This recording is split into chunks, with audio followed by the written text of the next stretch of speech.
What's up guys, Johnny here with Team Legit, and today we're going to do a informal, formal setup of the micro vector, or the vector if you want to call it, in a wing.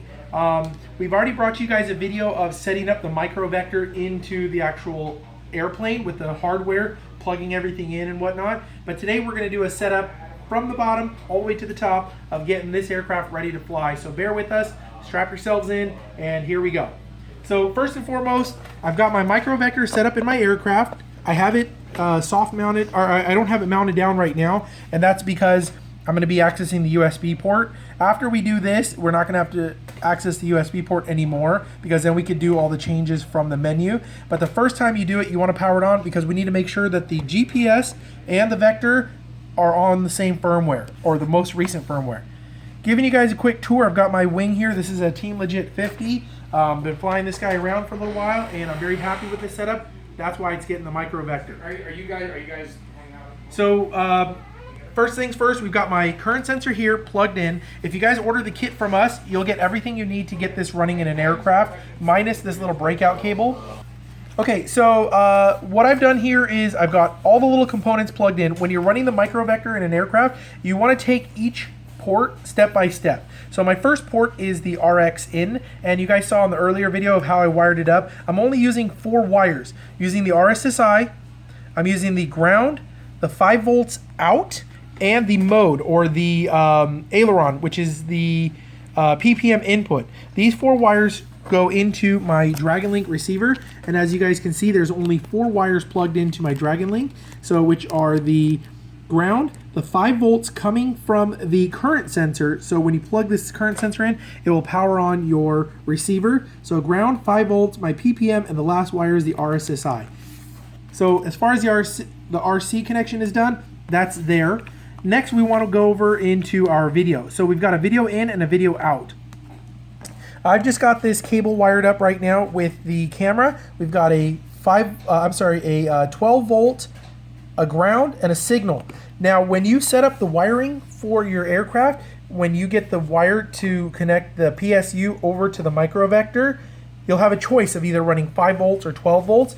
In my case, I'm running a 5 volt VTX, so the 5 volt wire is plugged into the output of the VTX wire, if you can see here. So this wire is only getting 5 volts out to my VTX. I'm not running this VTX, we're just using this to show. I run 2.4, so we don't have a screen that runs 2.4, so we're just showing you guys on a 5.8 screen.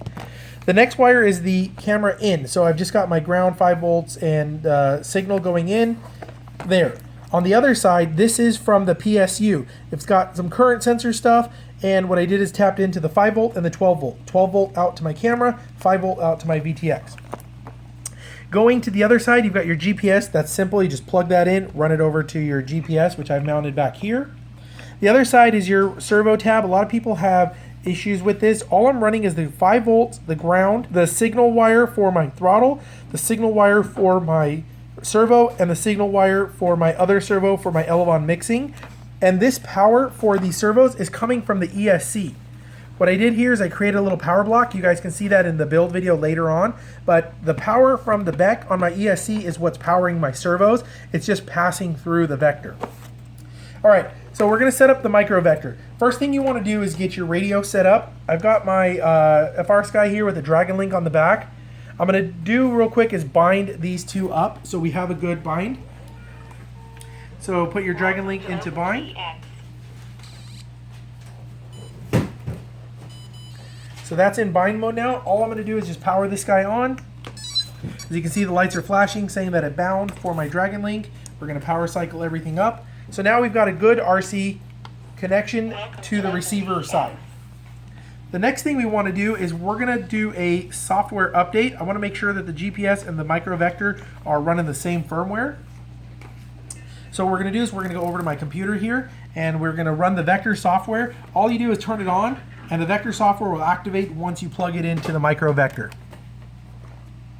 So we've got this little cable here, and we're going to plug this guy in.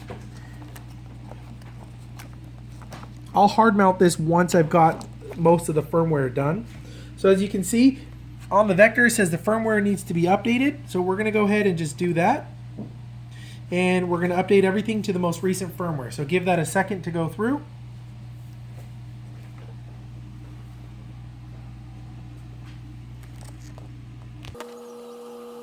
Guys, make sure that you take the prop off or loosen it up. In my case, I'm just running it on a table here, so I'm running it nice and loose, so in case the motor spools up for any reason, you're not chopping your arms off.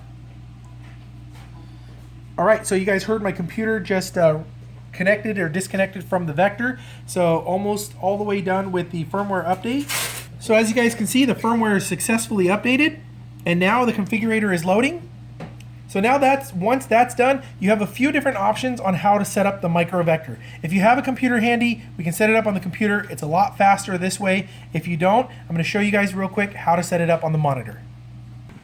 Okay, so what we're going to do now is we're going to power on our radio. We're going to make sure we have a good solid bind to our receiver, which we've already gone ahead and done. What we're going to do is power on the vector for its first time. And as you can see on the monitor, it's going to go through and do a couple things here. Going to check a few parameters. Airframe is not set, and it's going to run right into the RC connection wizard. So the first thing you want to do on your radio is set up a few switches. I always set up 2 3-position switches. My personal favorite is the tallest switches because they're the easiest to grab when you're under goggles. And I always like to set these switches up away from me for full manual. And when I pull the 2 switches towards me, it's pretty much telling the aircraft to come back. Another thing that I like to set up is the gain knob, and we'll go into that here in a minute. So the first thing we're going to do is set up the RX wizard. So once you power it on, it's going to go through its little cycle, and it's going to go right into the RX wizard. And first thing we'll do is it says learn serial RX. So we're going to click the mode switch. We're going to remove the props, and we're going to toggle the mode switch. This is the mode switch that we set up here on our radio. We're going to put our throttle up. What's happening right now is the vector is learning our radio. We're going to hold the aileron left. We're going to toggle our mode. We're going to hold the elevator back. We're going to toggle the mode. We're going to hold the rudder. Although we don't have a rudder, we're still going to toggle it. We're going to flip our sub mode, which is this guy right here, and put it in a different position. Flip it. We're going to use our gain knob, so I'm going to turn that all the way up. And now we're going to do a kill switch. I don't have a kill switch set up, so we're going to ignore that. As you can see, it says channel not detected. We're going to do flaps. We don't have that. And learning is done. We're going to click mode, and it's going to go through and reboot itself. So now that the vector learned our controls, what we're going to do is we're going to choose our airframe. We're going to go through it. Now your controls might be backwards, which you'll have to adjust later on. So first thing we're going to do is, if you notice you're going to the right and it's getting rid of the menus, use left as your select, and we'll reset that later on in the system. So we're going to change our airframe, and we can move up and down on our radio controller to choose our aircraft. We're going to use Elevon fixed wing. So we're going to select a wing. Next, we're going to do the receiver analysis wizard. So we're going to go ahead and select left.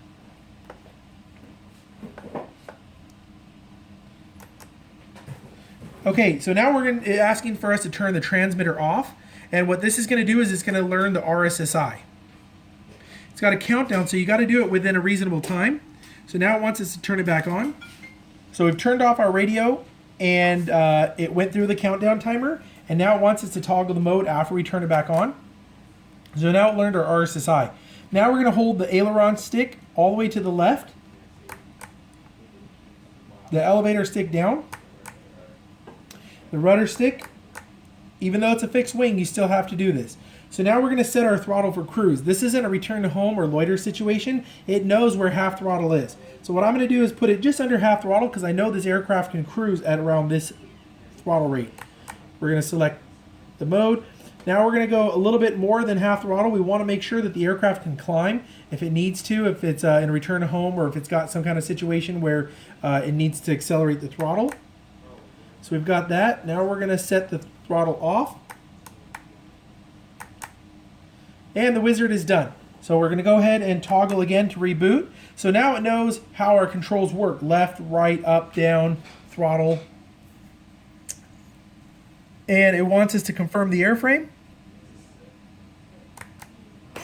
And we've done that. And now you can see our aircraft came alive, and now we've got controls. Let's go ahead and unplug this USB right now. So what you want to do now is make sure that your controls are moving the correct way. So when I go left, my left elevon comes up. When I go right, my right elevon comes up. When I pull back on the stick, the elevons go up and down. So my controls are correct set up on here. If for any reason yours are not set up correctly, change it in your radio and then go back through the RX Wizard and do that all over again. To get into the Wizard or to get into any of the change setting modes, what you want to do is toggle the mode switch 3 times fast. And that'll put you into the menu screen, and you can use your RC control to scroll up and down. Here you can change your stabilizer settings, so you can go through and put your switches to the different setups and the different situations. So if you want to have it manual mode, you want to do loiter mode or RTH or gyro mode, you can do all of that there. We're not going to waste time to go through all these. You may have to experiment a little bit to set your radio switches to make sure that all the flight modes are going in there correctly. I'm going to cheat here a little bit, and we're going to go ahead and plug it into the computer, and I'm going to set up how I set up my wings. Once you plug it in, it'll deactivate everything for you. These are the settings that I like to set up on my microvector. As you guys can see, when I turn the gain knob, it's increasing the gain. I usually like to fly at about, I would say 55 to 65% gain, and you can adjust those depending on the wind conditions and your flying style.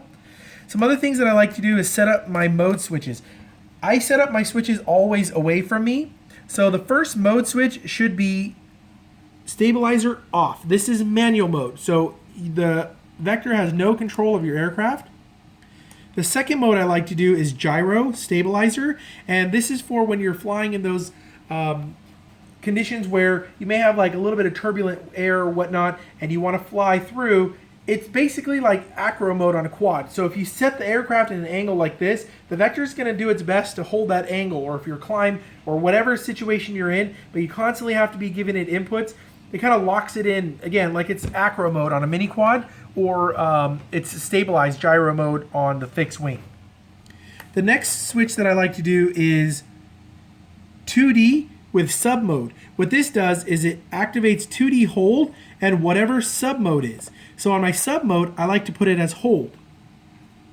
So what this does is when you're flying, it'll hold your aircraft's elevation, its heading, and its altitude, and it'll just keep going in that direction of where you let it go. You can pass through, so if you're flying around and you bank the aircraft left and then let it go, it's going to hold that position. So 2D hold is your stabilized heading hold, altitude hold, pretty much your cruise control for fixed wings. The next mode that I like to set up is loiter and then RTH test. We're going to hit apply, and I'll show you what they do. So loiter pretty much does loiter. It spins around in one spot. This is good for once you get your aircraft up line of sight, you launch it, you flip it into a loiter mode, you can get yourself comfortable, you put yourself in your seat, and then you take it out of loiter mode. It's just hanging out there for you, and then start your flying. And RTH test, what that does is pretty much puts the aircraft in RTH. Now with setting up your RTH test, you need to go through and set up your failsafe on your radio. So what I like to do on my aircraft here is set up my failsafe in this manner. So basically we've got all our switches set up. So we've got stabilizer off with these two up. We've got gyro mode. We've got 2D hold. And then we've got loiter and RTH. So if my aircraft ever loses connection on my Dragon Link, what I like to do is hold these two switches up and just about under half throttle, and then I'm going to set my failsafe on my Dragon Link. So now, if I lose RC connection, which I'll show you here in a second, my aircraft should go into RTH with half throttle. Since it's on the bench, it shouldn't activate the throttle. We have a setting in here that needs to be turned off later. So I'm going to go ahead and turn my radio off. Make sure we hold the aircraft. And as you can see, it went into RTH. So if I was flying around, it would apply about half throttle and kick it into RTH and fly back. As soon as the radio connection comes back, should go back into manual mode or off. So in the system, I have my own visual configuration system that I like to do. So basically I go into OSD setup and then advanced OSD screen, and you can change this up to have more information or less information. I like to fly my FPV setup pretty much in this configuration. I like to have all that extra data on the screen and whatnot. So I've already gone ahead and load up my configuration already, and I'm going to go through and change a few things around. I like to have my GPS info on the screen, my RSSI, all that stuff available to me. But you guys can go through and customize this as much as you'd like. All right, guys, so that sets up your vector on your airframe and your software. There might be some different tweaks and different things that you guys like to do in your setup, so you guys can go ahead and explore the vector here. But for now, the main thing I suggest is take off in manual mode, get up nice and high, and test out your mode switches. And then after you're done testing out your mode switches, make sure that everything is semi-working correctly. Trim out your aircraft, get it all dialed in, land, and reincorporate your trims. With Team Legit, I'm Johnny. I want to thank you guys for watching. If you guys have any questions, leave it in the comments below, and we'll do our very best to answer them. If you guys notice this little furry friend we got here, this is Sancho, and if you guys want to follow him and his adventures, he drives around a little RC bus that we set up a while back, and he puts smiles on kids' faces at children's hospitals and whatnot. Don't forget to like and subscribe.